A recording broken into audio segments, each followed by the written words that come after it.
Aujourd'hui, on va parler un petit peu le programme, le carton bleu. Mais avant de débuter, j'aimerais reconnaître que je suis à Vancouver, sur la tête de Squamish et Mistletoe. Alors, on a notre tournoi international de 7 qui vont jouer ici. Alors, ils vont venir School of Tooth Nation. Alors, ils étaient présents hier. Alors, c'était un événement fort intéressant, une belle opportunité d'apprendre. Et ça m'a fait vraiment reconnaissant du fait qu'on peut apprendre de jouer et de vivre ici sur cette terre. Alors, lors du jour aujourd'hui, on va parler aussi du carton bleu. On va parler un petit peu où où on était, où on est et comment on veut nous rendre, où on veut aller. Puis par la suite, on va parler des prochaines étapes. Alors, après, je vais céder la parole à mon collègue pour vous partager un petit peu la recherche que nous avons faite. Alors, on va parler un petit peu de l'histoire d'un joueur de Dallas. Alors, Dallas a été justement frappée. Elle vient juste de subir justement euh, affronter. Et à cause du programme de gestion des commotions internationales, les entraîneurs et les entraîneuses devraient savoir qu'est-ce qu'ils doivent faire. Il enlevait du terrain. Par la suite, Dallas reviendrait sur le terrain suite à son examen concussion guidance, alors le GRDP. On sait que ça passe pas tout le lieu, mais dans un monde parfait, c'est qu'est-ce qui aurait lieu avant qu'on arrive à la carte, le carton bleu. Mais ça nous amène à plusieurs questions. À quel moment on sait qu'un athlète est prêt à retourner? Qui décide qu'il s'est revenu? Quel est le processus de retour? Et comment on va offrir ce meilleur soin à ce joueur ou joueuse de rugby? Alors, on n'avait pas besoin d'aller trop longtemps pour combler l'écart.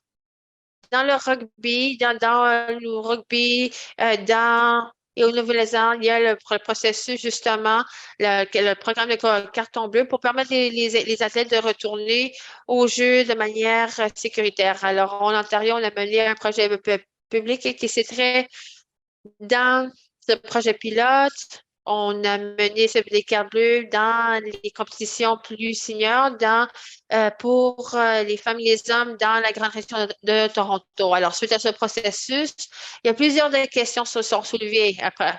Est-ce que c'est le processus que nous avons et est assez bon pour le directeur? Est-ce que c'est quelque chose qu'on peut mettre en œuvre, que ce soit à l'échelle des clubs ou juste les entraîneurs, entraîneuses, les directeurs et dans les différentes provinces? Est-ce qu'on a la bonne formation pour ces individus?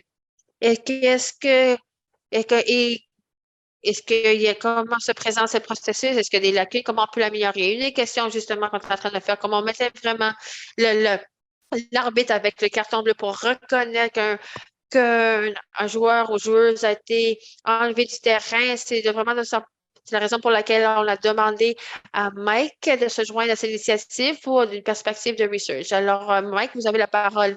Alors, en premier lieu, d'une perspective de recherche, j'aimerais reconnaître le rôle que ceux qui a joué pour pouvoir obtenir ce financement pour faire ce travail. Alors, avec ce carton bleu, il est clair que les arbitres jouent un rôle important en tant qu'initiateur de ce processus.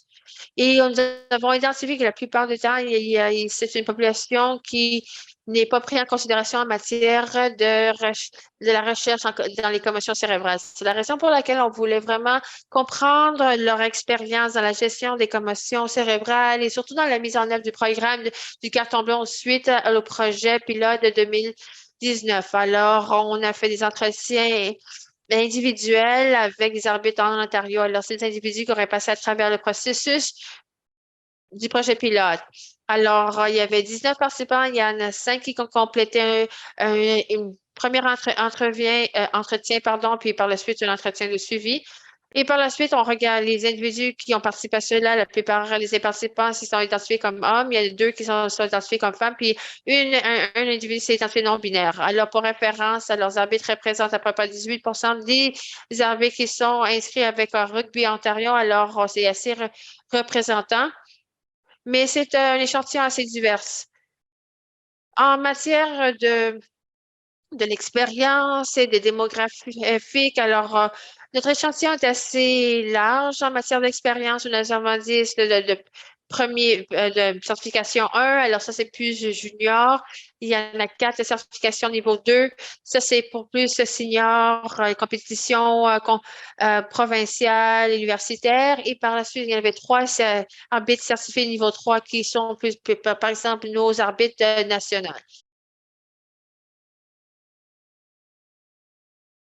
Il y avait une bonne moyenne d'âge. Quelque chose qu'on a vu dans notre interview. Lorsqu'on regarde, par exemple, le modèle de rugby comme celui que Brian a travaillé, il y a toujours un manque de perception lorsqu'on parle de commotion cérébrale. Grâce à ce nouveau protocole, alors on peut y voir mieux.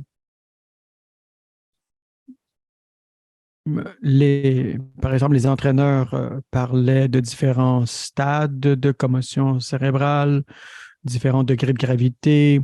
On parlait du processus de rétablissement, même si, par exemple, ceux qui travaillaient avec le carton bleu n'étaient pas directement dans la réhabilitation. Il est important de reconnaître qu'il y a aussi des joueurs et des parents, des entraîneurs.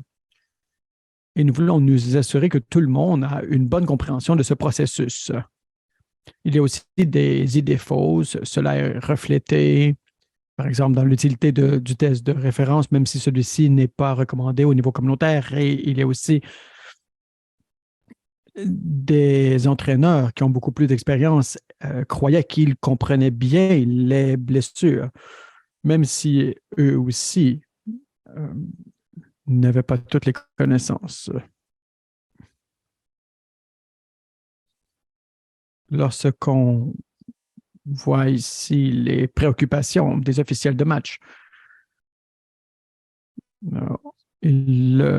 on a eu des rapports d'abus de la part d'arbitres, d'entraîneurs, des parents, des spectateurs. Lorsque, par exemple, on pensait qu'un athlète avait souffert d'une commotion cérébrale, il faut aussi voir quelle est la responsabilité. Par exemple, que se passe-t-il si je prends la mauvaise décision? La dernière partie, c'était la manipulation du système. Ainsi, ils n'ont pas à suivre ce processus. Un exemple, c'était un tournoi où il y avait plusieurs parties dans la même journée. Et si vous organisez un tournoi, vous pouvez pas voir que c'est très chaotique ce jour-là. La dernière partie, ce qu'il faut retenir. La première, c'est les pratiques standards. Nous voulons nous assurer qu'il y ait la cohérence entre les niveaux de compétition, que ce soit aux écoles secondaires ou jusqu'aux universités, particulièrement ceux qui peuvent être entraîneurs ou arbitres à différents niveaux. Il y a aussi le fait de s'assurer que les officiels de match sont affectés au jeu approprié. Et il faut aussi que le langage puisse être suivi. Il faut que les officiels de match soient affectés au jeu approprié, que le langage soit clair sur des sections de responsabilité. Il faut offrir du soutien, des exemples vidéo démontrant le processus et aussi une possibilité de réflexion personnelle et collective pour les officiels de match. Nous devons amener d'autres membres de la communauté de rugby. Ici, la coordination peut être faite. Ainsi, le système sera complètement raffiné.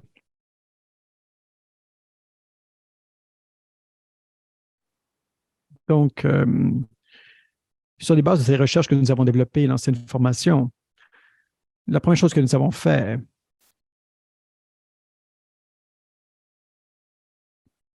ceux qui ont présenté, donc maintenant, nous avons une plateforme en ligne pour pouvoir apprendre. Et celle-ci est disponible si vous voulez en savoir plus. Nous avons aussi regardé notre processus. Nous avons vu que lorsqu'on pense qu'il y a une commotion cérébrale ou une carte bleue. Alors, il peut avoir une espèce de délai. Donc, nous avons fait une mise à jour pour que le tout soit automatisé et que cela puisse être partagé avec tous les intervenants nécessaires. Ensuite, nous avons fait le lancement du carton bleu. Et l'année dernière, en 2022, il y a eu un projet pilote de la carte bleue.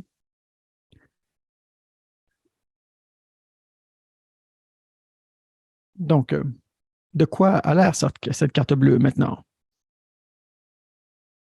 Si nous allons voir, par exemple, Dallas. Imaginez, Dallas a eu un impact, il a des symptômes. À ce moment-là, tout le monde sur le terrain, que ce soit un entraîneur, même un spectateur, peu importe, tout le monde doit être capable d'identifier, ou tout le monde peut identifier plutôt qu'il y a une commotion cérébrale. Donc, il y a un carton bleu qui est levé, le joueur doit être retiré, les entraîneurs, les équipes, le personnel médical, tout le monde qui travaille au sein de l'équipe va s'assurer, premièrement, que le joueur est en sécurité. Et ensuite, nous allons nous assurer que les officiels puissent avoir l'information nécessaire. Après le match, il y a un rapport qui est envoyé. Il est envoyé dans ce rapport et cela est envoyé partout au pays. Il y a encore des détails qui sont inclus ici. Il y a toutes sortes de cartes. Il y a toutes sortes de détails ici. Et on va voir ici la sorte d'incidence. Une fois que le rapport a été soumis, alors un rapport a été envoyé. Dans le courriel, on voit ici tout le processus. Il y a aussi une évaluation médicale. Et il y a aussi des points clés pour les prochaines étapes. Cette notification n'est pas seulement envoyée aux parents et aux joueurs, mais elle est aussi envoyée aux administrateurs provinciaux et nationaux ici en Ontario.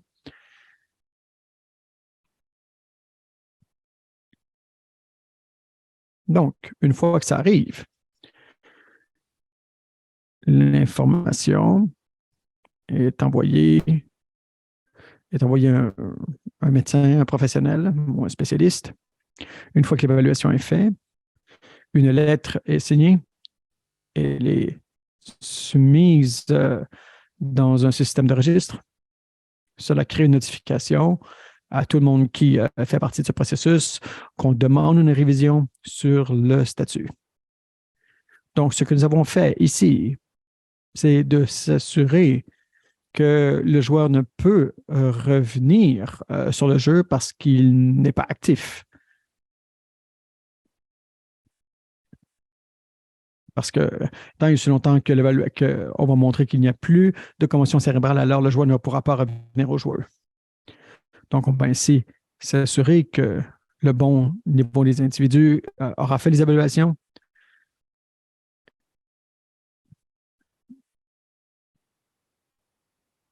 Si aucune commotion n'a été diagnostiquée, le statut est changé à compléter et automatiquement, le joueur peut revenir au jeu. Une fois de plus, un courriel est envoyé aux joueurs ainsi qu'à toutes les personnes concernées. Et dans ce courriel, tout le monde est encouragé à, bien entendu, garder un œil bien attentif sur le joueur.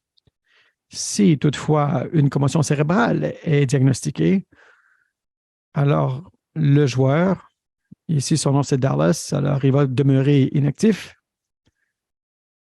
Une fois que le statut est inactif, un autre courriel est envoyé.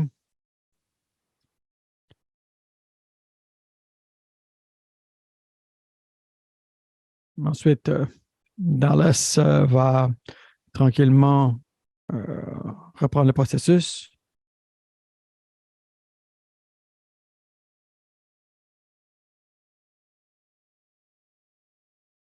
Donc, une fois que le processus est clair, cela est, une fois que c'est signé, c'est envoyé en sport slow-mo. Et ensuite, on demande une révision. Les administrateurs vont faire une révision de la documentation pour s'assurer que le tout soit bien. Et leur statut sera chargé à compléter. Et ceux-ci pourront compléter. Ce processus est très près de ce que l'on trouve dans la loi de Rowland. Et nous avons été inspirés de Rowland's Law pour faire cela. Donc, qu'en est-il de 2022? Nous avons eu 113 cartons bleus qui ont été remis. Ça ne veut pas dire qu'il y a eu seulement 113 commotions cérébrales dans le rugby, mais c'est ce qu'on a vu. Donc, 59 athlètes sont retournés au jeu et 54 ne sont pas retournés au jeu. Donc, lorsqu'on regarde nos prochaines étapes, il faut être capable de comprendre pourquoi ils ont retourné au jeu ou non. Il est très important de comprendre la raison pour laquelle les décisions ont été prises. Et pour faire cela, nous travaillons de pair avec Mike pour comprendre l'expérience de ces athlètes, comprendre tous ceux qui travaillent dans ce processus.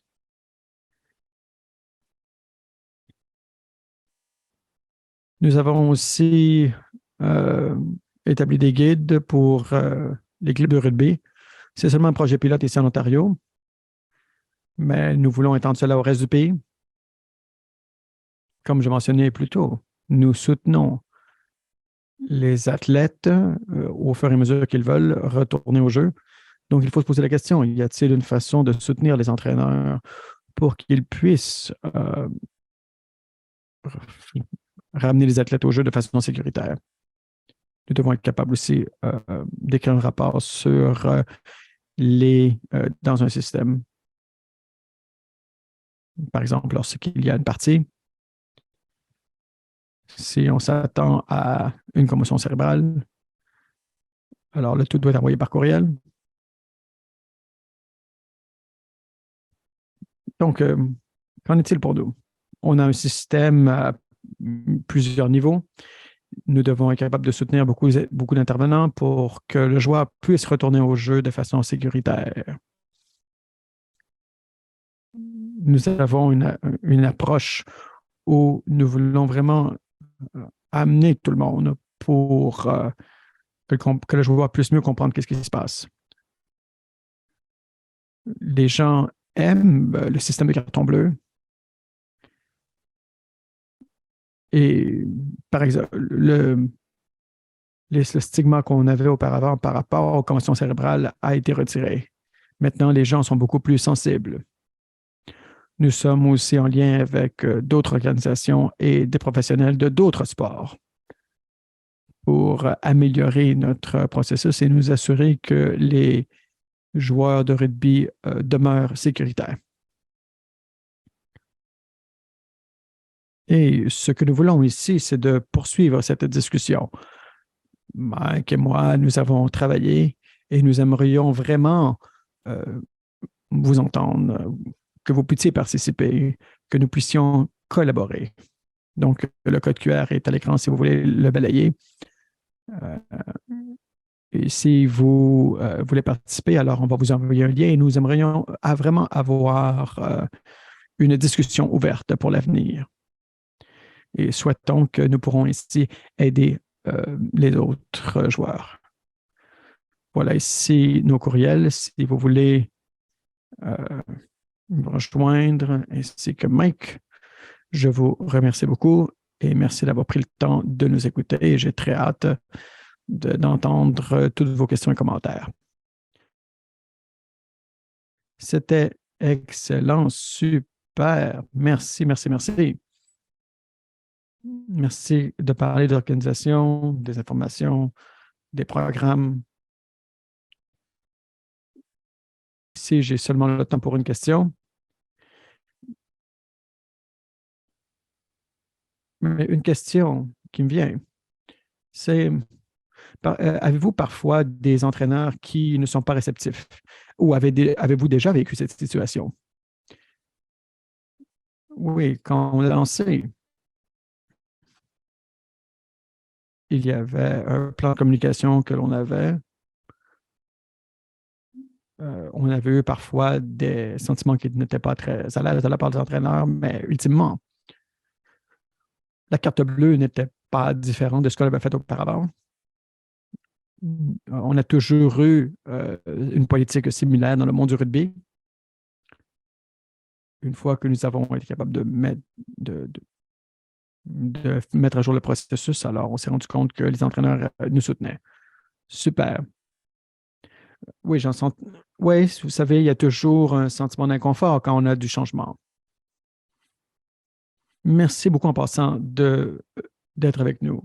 Merci, merci, mais vraiment, merci de vraiment prendre le temps d'être avec nous.